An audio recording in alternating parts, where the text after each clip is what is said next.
तो भाई लोग, स्वागत है आपका हमारे एक और वीडियो में। तो आज आपके सामने है तेलुगु इंडस्ट्री की एक और एपिक एडवेंचर थ्रिलर फिल्म गामी। गामी शब्द का जन्म संस्कृत से हुआ और इसका मतलब है जो एक लक्ष्य की प्राप्ति की खोज में है। कहानी की शुरुआत होती है और हम एक शंकर नाम के व्यक्ति को देखते हैं जो कि सोते हुए एक बच्ची का सपना देख रहा होता है।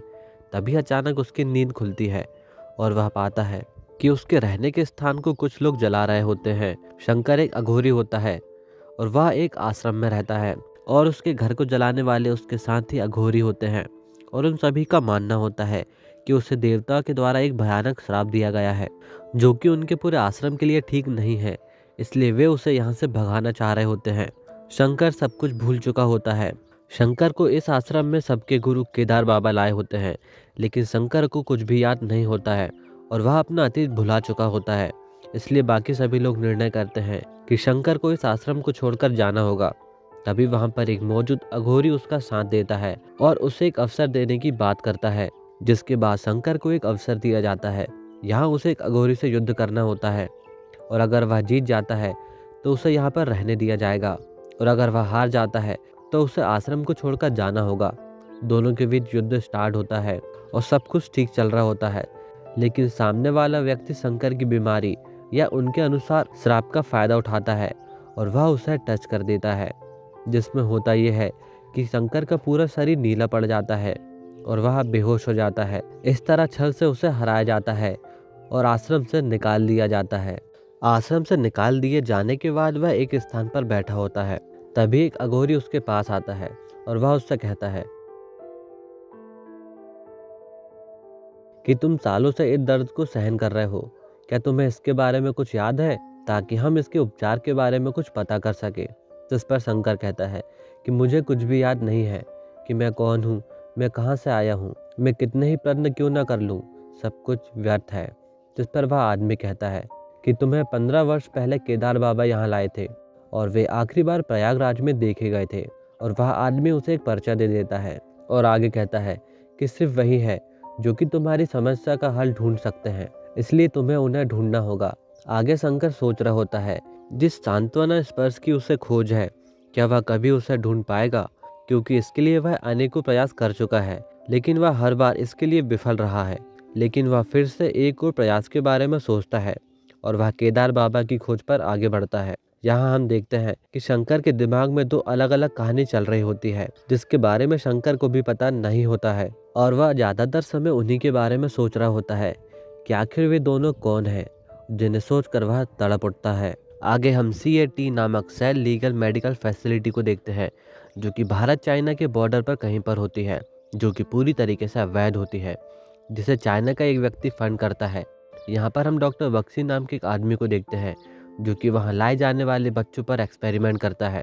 तब हम वहाँ के एक कैदी CT 333 को देखते हैं, जो कि उनका एक बेहद स्पेशल केस होता है, जिसे वे शॉक थेरेपी दे रहे होते हैं और उसे लड़का से लड़की बनाने का काम कर रहे होते हैं। यहाँ पर वे उसे बेहद ज़्यादा टॉर्चर करते हैं, इसीलिए वह लड़का यहाँ से कई बार भागने की कोशिश कर चुका होता है और वह एक बार फिर से यहाँ से भागने की कोशिश करता है, लेकिन वह फिर से पकड़ा जाता है। तब डॉक्टर बख्शी उसे सजा की रूप में मोजो को सौंप देते हैं, जो कि उसी की तरह वहाँ एक कैदी हुआ करता था, लेकिन एक्सपेरिमेंट के चलते वह उनका एक हथियार बन गया होता है। दूसरी ओर हम एक बच्ची को देखते हैं जिसका नाम उमा होता है। वह एक देवदासी जिसका नाम दुर्गा होता है, वह उसकी बेटी होती है। उमा के पैदा होते ही दुर्गा उसे छोड़कर देवदासी बन गई होती है, इसीलिए उमा उसकी माँ से बेहद ज़्यादा नफरत करती है, क्योंकि हर समय उमा को अपनी माँ की याद आती है और उसे अपनी माँ की ज़रूरत होती है, लेकिन उसकी माँ उसके साथ मौजूद नहीं होती है। दुर्गा अब देवदासी बन गई होती है और उसने खुद को देवी को समर्पित कर दिया होता है, लेकिन इसके पीछे एक कुरीति होती है। वहाँ देवदासी को वैश्यवृत्ति से जोड़ा जाता है, क्योंकि वहाँ के अंधविश्वासी लोगों का ऐसा मानना होता है कि देवदासी से सेवा कराने पर उनकी किस्मत बदल जाएगी। लेकिन एक दिन जब इसी इच्छा के साथ दुर्गा के पास एक व्यक्ति आता है, तब वह अचानक बेहोश हो जाती है और जांच करने पर पाया जाता है कि उसे एक लाइलाज बीमारी है और वह बहुत ही जल्द मर जाएगी।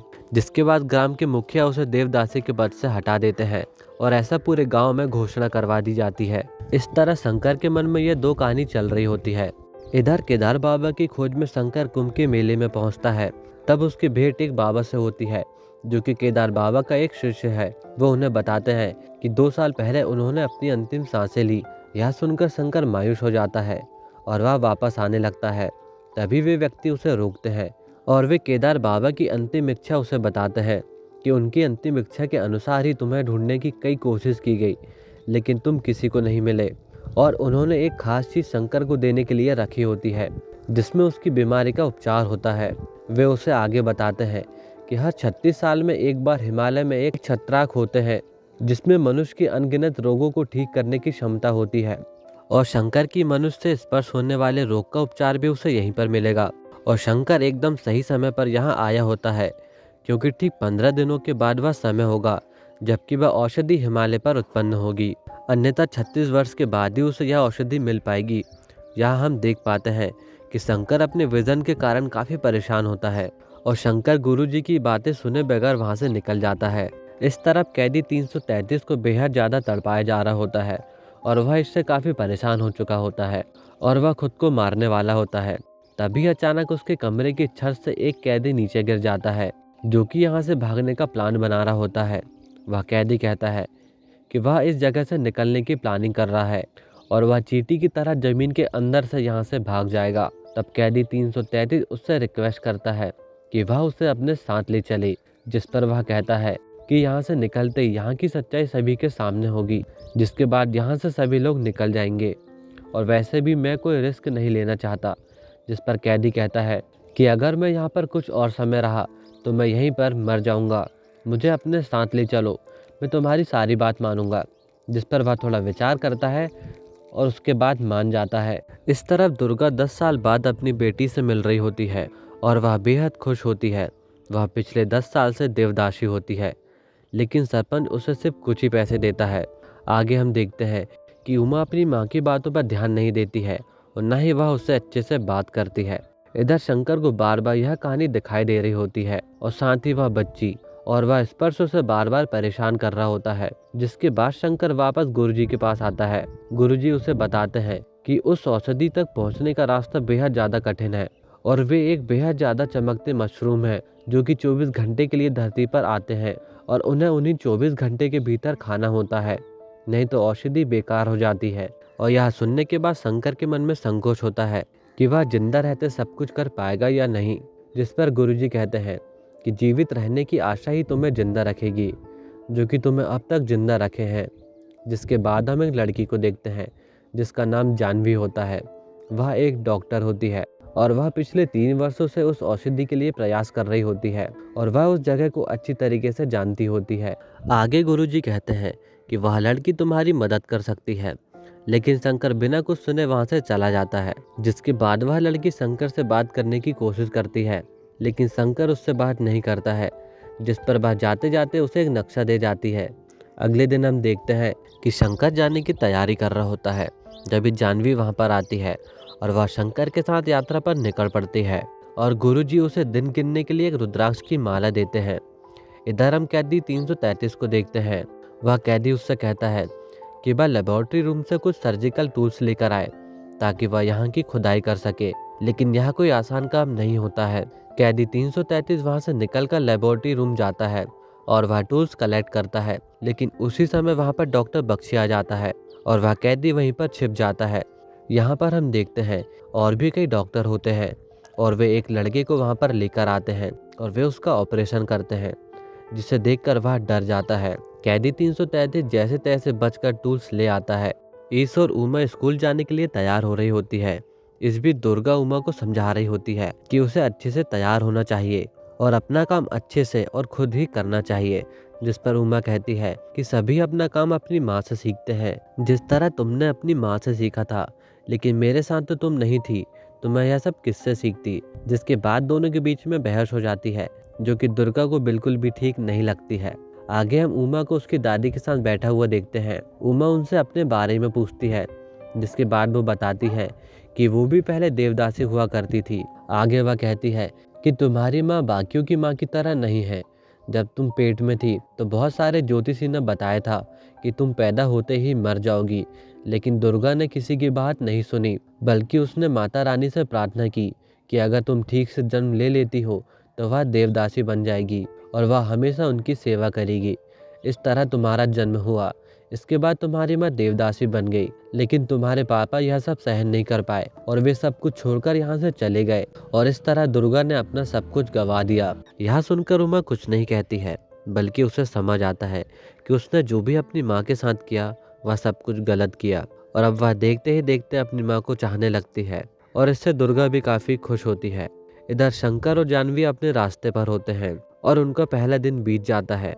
आगे चलकर जानवी को पता चलता है कि ज़्यादा बर्फबारी के कारण आगे जाने की परमिशन किसी को नहीं मिलेगी, लेकिन इसके बाद भी वे बिना परमिशन के आगे बढ़ते हैं और वे अपनी यात्रा लगातार जारी रखते हैं और देखते ही देखते 11 दिन बीत जाते हैं। इधर गांव में कई विवाद हो रहे होते हैं और सरपंच का ऐसा मानना होता है कि देवदासी के हटाने के कारण ही सब कुछ हो रहा है। तब वह वापस दुर्गा के पास जाता है और उसे वापस देवदासी बनने को कहता है, लेकिन इसके साथ ही वह कहता है कि वह अपने साथ उमा को भी ले आए और दुर्गा यह सुनकर डर जाती है क्योंकि वह अपनी बच्ची को किसी भी हालत में वहां नहीं पहुंचाना चाहती है। आगे दुर्गा निर्णय करती है कि वह अपनी बच्ची को वहां जाने नहीं देगी। वह अपना सारा सामान बांधती है। उस रात सरपंच के आदमी उन्हें वहां लेने आते हैं। उस समय दुर्गा बेहोश हो जाती है, लेकिन उनकी गुरु माँ उमा को वहां से भगा देती है। उस रात उमा को एक आदमी मिलता है जो कि उसे खाना खिलाता है और वह अगले दिन उसे सबसे बचते बचाते एक बस में बैठा देता है और शहर पहुंचा देता है, जहां उसका बेटा उसका इंतजार कर रहा होता है, जो कि उसकी देखभाल करेगा। यह बात सरपंच को पता चलती है और वह इससे बौखला उठता है। उमा बस में होती है और वह एक स्टॉप पर रुकती है, जहां उसे अपनी मौसी मिल जाती है और वह उसे वापस गांव ले आती है।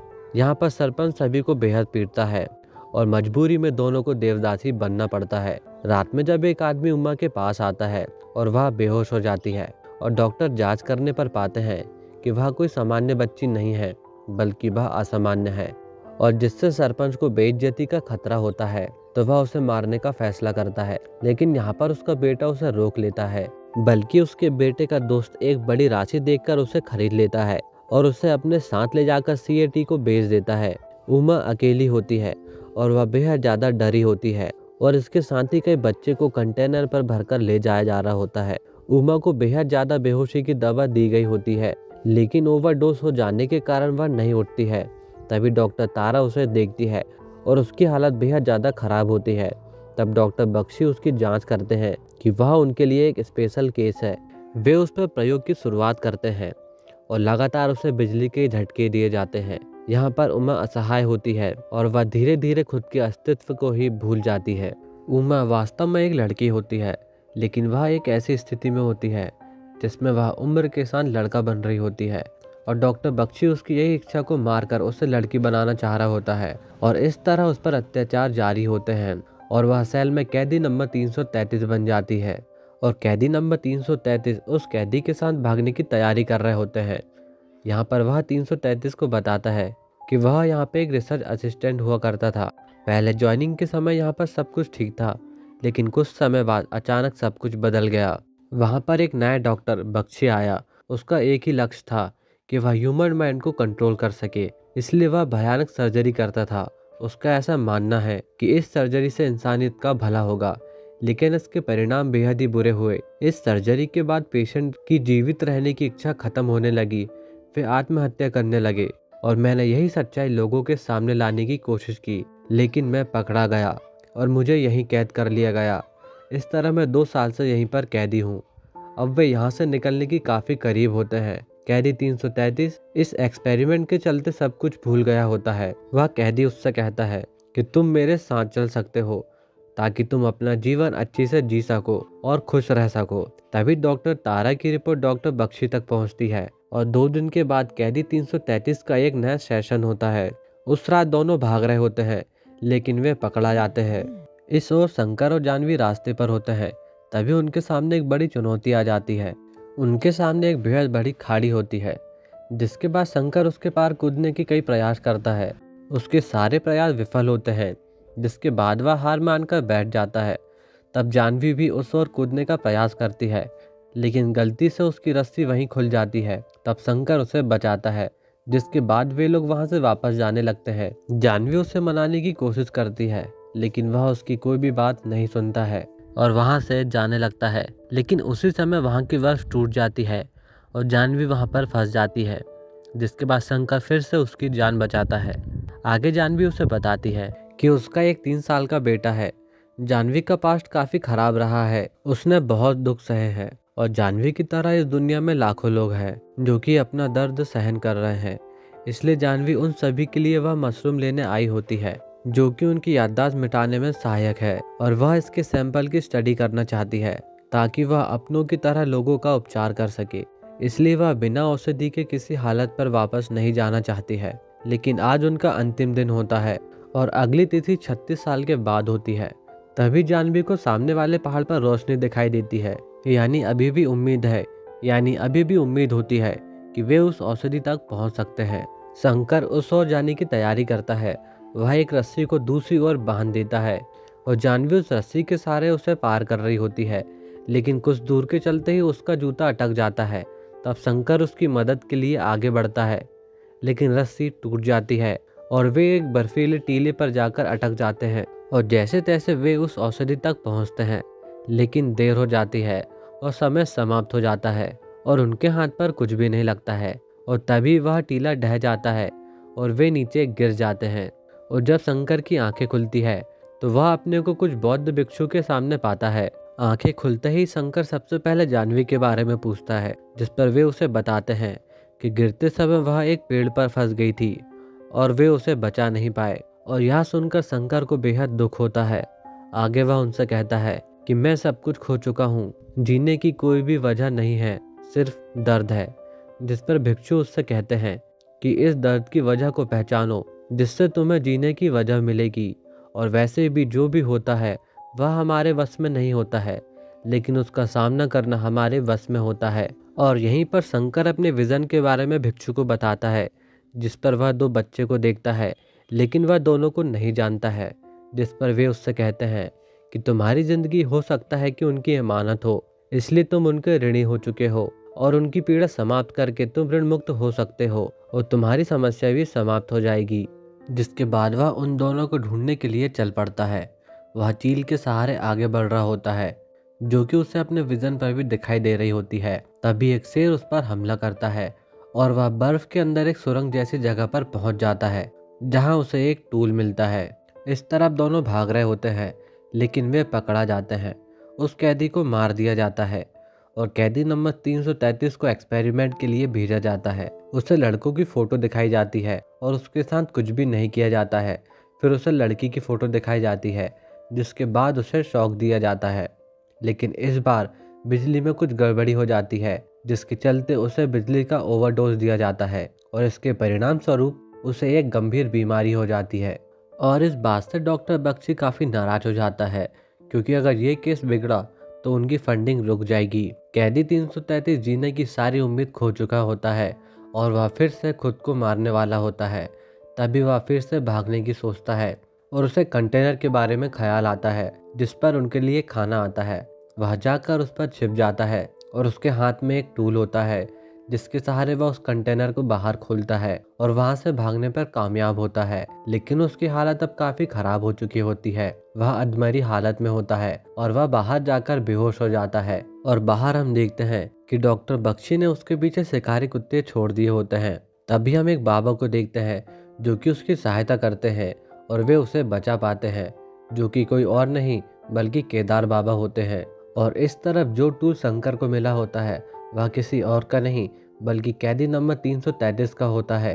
शंकर अब बार बार याद करने की कोशिश कर रहा होता है कि वह आखिर कौन है, और अंत में उसे याद आता है कि वह कैदी कोई और नहीं बल्कि खुद शंकर होता है। और जो विजन शंकर को परेशान कर रहे होते हैं वह किसी और के नहीं होते हैं बल्कि उसी के बचपन के होते हैं। जिसके बाद शंकर को अपनी सारी परेशानी, दुख और दर्द का ज्ञान होता है कि वह किस तरह उमा से कैदी नंबर 333 बना और किस तरह उसे बचाया गया। और वह इतना ज़्यादा होता है कि वह खुद को मारने की कोशिश करता है और वह खुद को घायल कर लेता है और वह काफ़ी समय तक बेहोश पड़ा होता है। और शंकर के होश आते ही उसके सामने मालीपत्रम औषधि होती है और संयोग से आज वही दिन होता है जिस दिन उस औषधि को खाना होता है। शंकर अब उस औषधि की ओर आगे बढ़ रहा होता है, तो वह शेर उसके पीछे होता है। शंकर जैसे तैसे उस औषधि तक पहुंचता है। नीचे जैसे ही शंकर की आंखें खुलती है तो वह जाह्नवी को अपने सामने पाता है। शंकर का रोग मिट चुका होता है और अब शंकर अपनी सालों की पीड़ा से आज़ाद हो गया होता है।